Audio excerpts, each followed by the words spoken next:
आज हमारे पास में ये लैंप आया हुआ है, दोस्त ने दिया।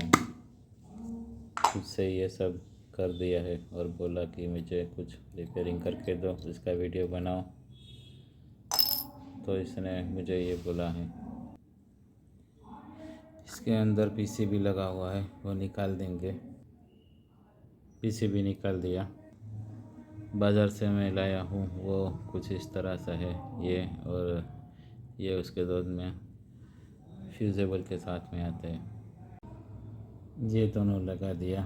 अभी पीसीबी और हीट सिंक डाल के देखते हैं। कुछ इस तरह से लग जाएंगे दोनों वायर।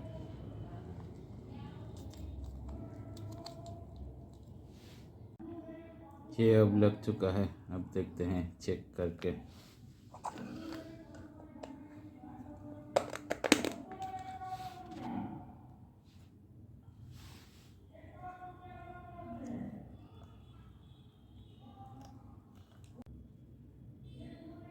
Thanks for watching.